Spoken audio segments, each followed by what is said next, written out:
Halo teman-teman, hari ini kita kembali belajar di rumah untuk menghindari penyebaran COVID-19.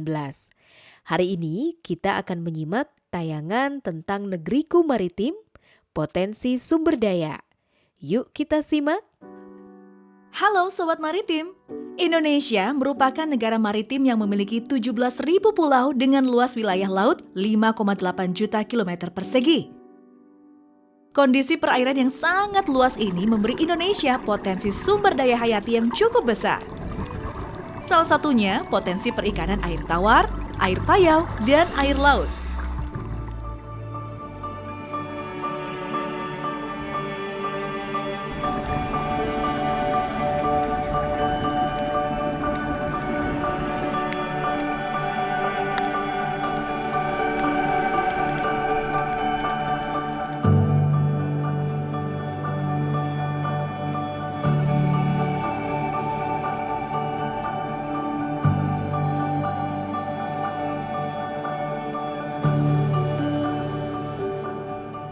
Sebagai negara tropis dengan dua musim, yaitu musim penghujan dan musim kemarau, ternyata membawa pengaruh pada banyaknya macam biota laut yang dimiliki Indonesia.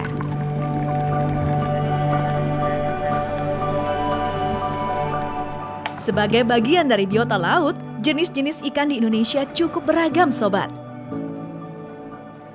Jenis-jenis ikan tersebut dapat dilihat dari jenis ikan ekonomis penting dan ikan tidak ekonomis, di mana jumlahnya sangat banyak.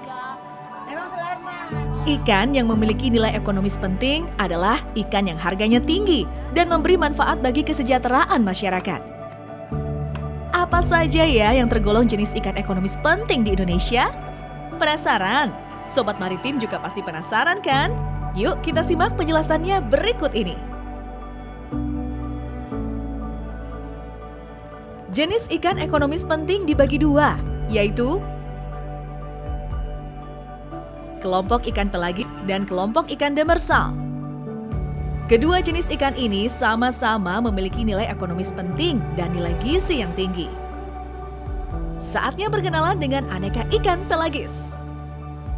Yang termasuk jenis ikan pelagis adalah golongan ikan tuna dengan nama ilmiahnya Turnus.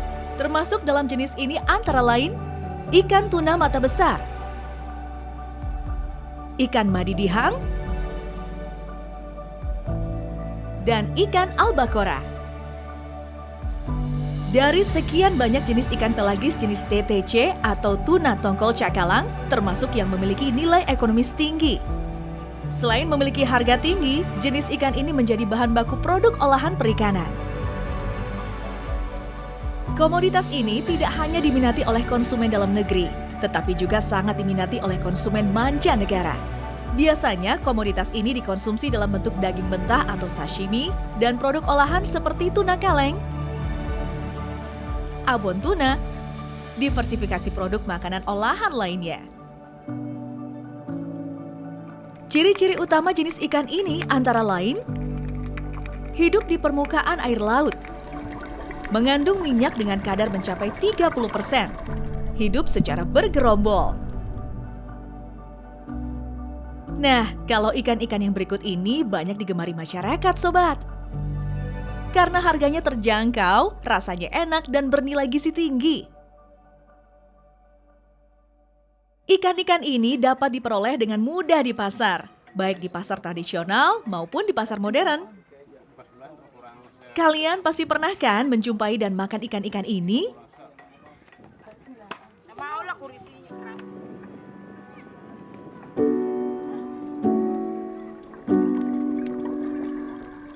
Setelah mengetahui tentang jenis-jenis ikan pelagis, sekarang kita kenalan dengan ikan demersal yuk.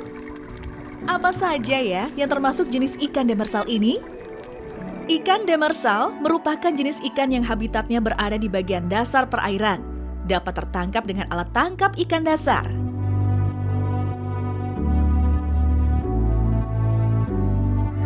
Yang termasuk alat tangkap ikan dasar contohnya adalah troll dasar atau bottom troll, jaring insang dasar atau bottom gill net, rawai dasar atau bottom long line, bubu, dan lain sebagainya. Ikan demersal ini selain memiliki nilai ekonomis tinggi, juga memiliki nilai gizi yang tinggi dan mudah dijumpai di pasar, baik pasar tradisional maupun pasar modern. Ada banyak jenis ikan demersal loh sobat. Jenis ikan demersal tersebut antara lain kakap merah,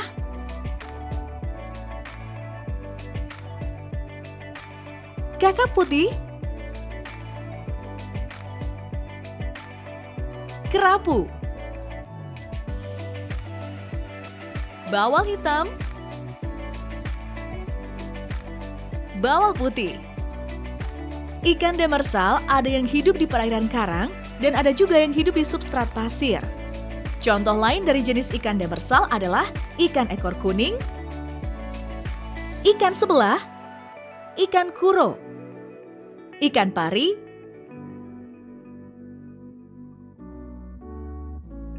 ikan cucut, dan masih banyak lagi.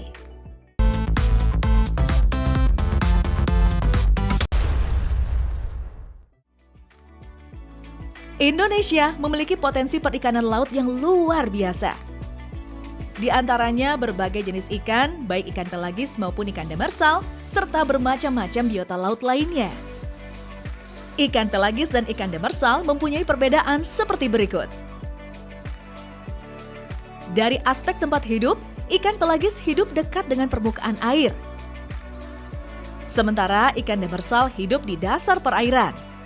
Kandungan minyak ikan pelagis mencapai 30%, sementara ikan demersal hanya 1-4% saja. Jika dalam beraktivitas ikan pelagis biasa membentuk gerombolan, maka ikan demersal lebih suka hidup menyendiri. Baik jenis ikan pelagis ataupun ikan demersal dikategorikan sebagai ikan dengan nilai ekonomis yang penting karena memiliki harga tinggi, serta memberi manfaat bagi kesejahteraan masyarakat. Bagaimana perasaanmu setelah menyaksikan tayangan Negeriku Maritim? Pastinya kagum dan bangga ya. Ternyata kekayaan biota laut Indonesia luar biasa. Ragam jenis ikannya banyak dan memiliki nilai ekonomis serta gizi yang tinggi. Pernahkah kamu ke pasar melihat ikan-ikan segar tersebut? Dapatkah kamu menyebutkan nama ikan-ikan yang kamu lihat di pasar? Dari sekian banyak ikan, ikan apakah yang pernah kamu makan dan paling kamu sukai? Silahkan kamu jawab sendiri. Selanjutnya, tugasmu adalah mencatat pertanyaan berikut. 1. Dari tayangan tersebut, apakah jenis ikan yang memiliki nilai ekonomis dan gizi tinggi? 2. Mengapa ikan-ikan tersebut dianggap memiliki nilai ekonomis tinggi? Tuliskan alasannya.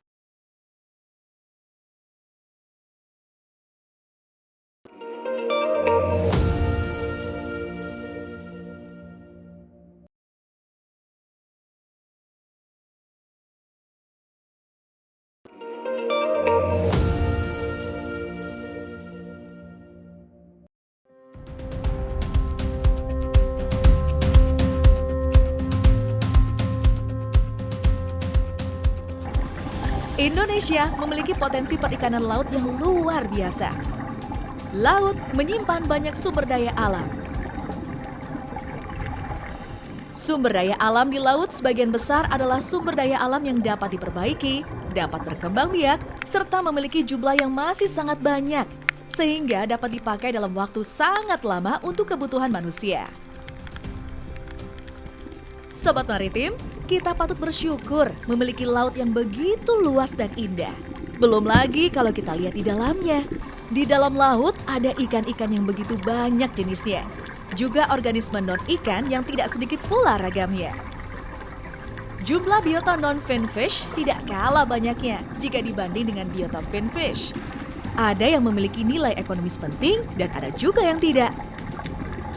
Apa saja sih yang tergolong jenis non-finfish ekonomis penting di Indonesia? Penasaran? Sobat Maritim juga pasti penasaran kan? Yuk kita simak penjelasannya berikut ini. Terdapat beraneka ragam jenis biota laut non-ikan atau non-finfish. Ada yang tergolong tumbuhan, ada juga yang tergolong hewan non-finfish. Contoh hewan non-finfish ini adalah lobster, udang, berbagai macam kerang, rumput laut, dan lain-lain. Semua biota itu memiliki nilai ekonomis penting karena harga jualnya yang lumayan tinggi. Nah, Sobat Maritim, ternyata sumber daya laut kita itu beragam jenisnya ya. Sekarang kita gali lebih jauh yuk tentang biota laut berupa tumbuhan yang kalian pasti sudah tidak asing lagi. Ayo tebak. Iya, betul. Rumput laut. Terdapat berbagai jenis rumput laut, antara lain jenis Eucuma cottoni, Eucuma spinosum, Gracilaria sp, Sargassum, dan Caulerpa. Keragaman jenis rumput laut ini juga disertai dengan ragam manfaat yang dimilikinya. Ekstrak rumput laut Eucuma cottoni sebagai antioksidan biasa dimanfaatkan untuk makanan manusia, kosmetik, dan makanan ikan dalam kegiatan aquaculture. Sementara rumput laut Gracilaria sp memiliki manfaat sebagai bahan baku yang mengarah ke industri modern, baik di bidang pangan maupun non-pangan. Di bidang pangan, pemanfaatan Gracilaria dapat digunakan sebagai sumber serat pangan, penjernih pada berbagai industri minuman, bahan pengental, dan penstabil dairy product.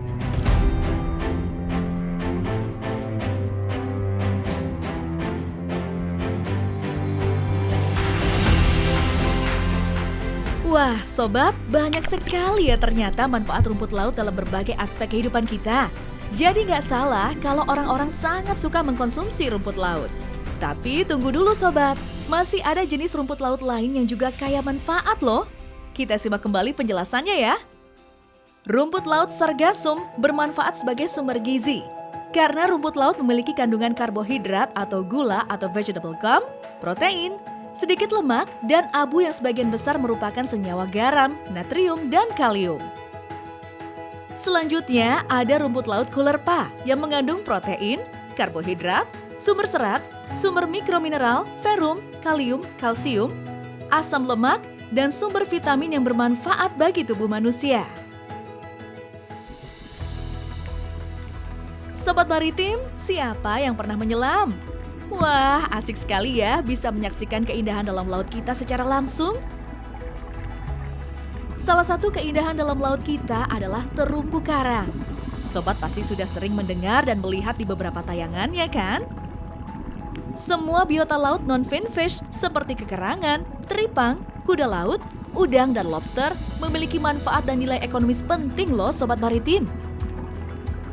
Selain untuk wisata bawah air, terumbu karang juga dapat dimanfaatkan untuk farmasi. Kerang mutiara biasa dijumpai untuk perhiasan. Teripang atau timun laut bisa digunakan untuk bahan baku obat dan industri olahan lain. Nah, udang dan lobster sudah tidak asing kan? Manfaatnya banyak sekali. Salah satunya untuk konsumsi. Harganya cukup mahal loh Sobat Maritim. Sobat Maritim, banyak sekali ya hasil komoditas laut non-finfish ini. Semua memiliki nilai ekonomis tinggi dan merupakan komoditas ekspor. Potensi ekonomi ini membawa manfaat bagi kesejahteraan masyarakat.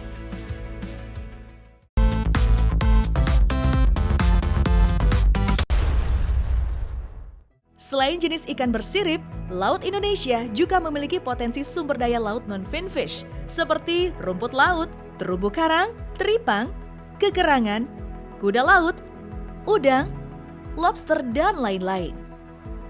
Sumber daya laut non-finfish dari jenis hewan dan tanaman memiliki beragam manfaat, baik dalam bidang pangan dan non-pangan, baik untuk farmasi maupun kosmetik. Pernahkah kamu mengonsumsi rumput laut atau olahan rumput laut? Ternyata manfaat rumput laut sangat banyak. Bisa sebagai bahan pangan untuk kesehatan atau non-pangan yang diolah menjadi bahan kosmetik dan industri modern. Rumput laut ini termasuk salah satu komoditas laut yang berekonomis penting. Oleh karena itu, banyak orang berusaha membudidayakan rumput laut.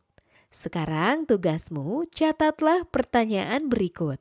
Bagaimana cara membudidayakan rumput laut? Kamu bisa bertanya kepada orang tua, guru, petani rumput laut, atau mencari informasi dari sumber lainnya.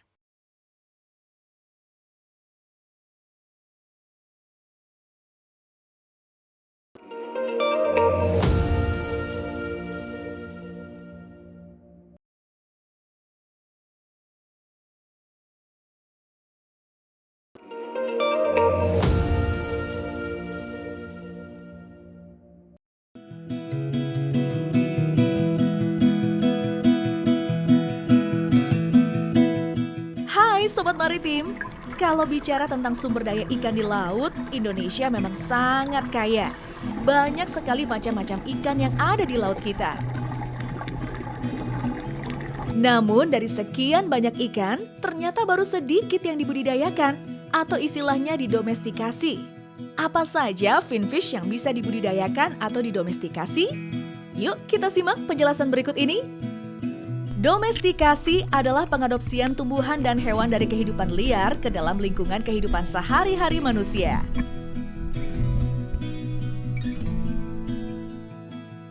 Dalam arti yang sederhana, domestikasi merupakan proses penjinakan yang dilakukan terhadap hewan liar. Jenis-jenis finfish yang sudah dapat didomestikasi antara lain jenis-jenis kerapu, kakap putih, kakap mata kucing yang dapat dibudidayakan dan aktivitas di tempat budidayanya. Sobat Maritim, ikan kerapu merupakan salah satu jenis ikan yang didomestikasi. Kerapu merupakan jenis ikan demersal yang hidup di perairan karang, di antara celah-celah karang atau di dalam gua di dasar perairan. Ikan karnivora yang tergolong kurang aktif ini relatif mudah dibudidayakan karena mempunyai daya adaptasi yang tinggi. Macam-macam kerapu yang sudah didomestikasi antara lain kerapu bebek, kerapu lumpur, kerapu macan, kerapu batik, dan kerapu sunuk. Permintaan pasar terhadap ikan kerapu ini terus meningkat, sehingga usaha budidaya merupakan salah satu peluang usaha yang sangat terbuka luas.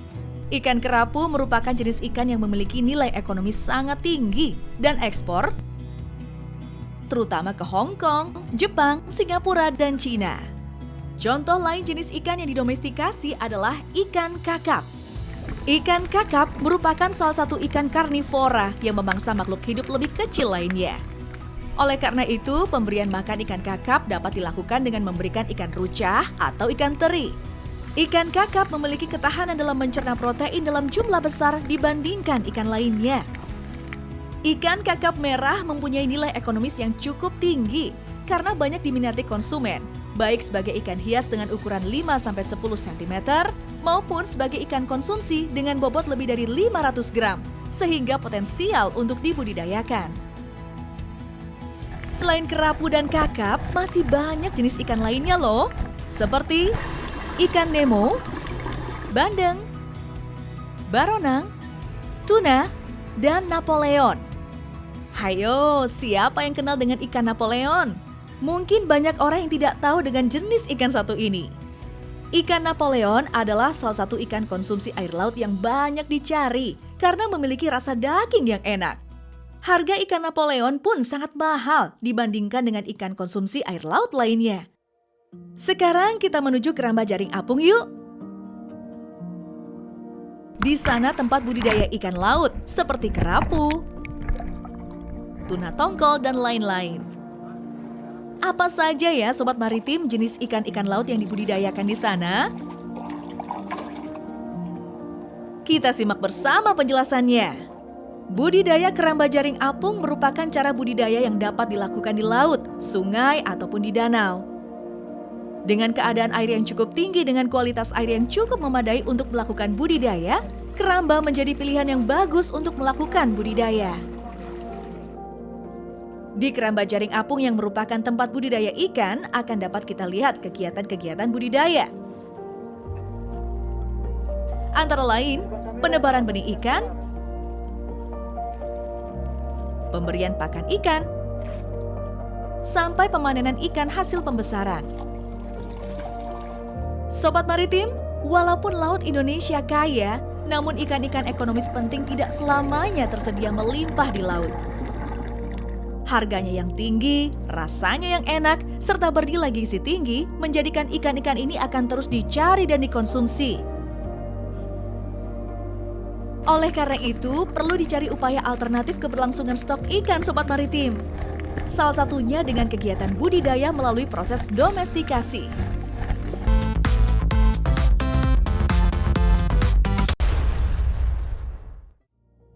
Jenis-jenis sumber daya laut ekonomis penting dapat dibudidayakan melalui proses domestikasi. Jenis-jenis ikan yang sudah terdomestikasi adalah kerapu, kakap, bandeng, tuna, dan lain-lain. Domestikasi ikan laut merupakan salah satu alternatif untuk menjaga keberlangsungan stok ikan melalui proses penjinakan yang dilakukan terhadap hewan liar. Domestikasi melibatkan populasi, seperti seleksi, pemuliaan, atau perbaikan keturunan, serta perubahan perilaku atau sifat dari organisme yang menjadi objeknya.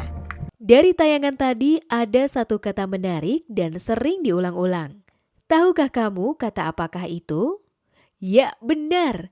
Domestikasi. Untuk memenuhi permintaan pasar yang tinggi dan menjaga keberlangsungan ikan, maka dilakukan budidaya ikan dengan proses domestikasi, yakni pengadopsian tumbuhan dan hewan dari kehidupan liar ke dalam lingkungan kehidupan sehari-hari manusia.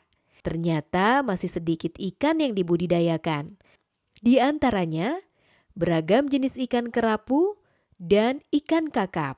Sekarang tugasmu adalah mencatat pertanyaan berikut dan tuliskanlah tanggapanmu. 1. Dari tayangan tersebut, mengapa keramba jaring apung merupakan cara yang sangat baik untuk budidaya atau domestikasi ikan? 2.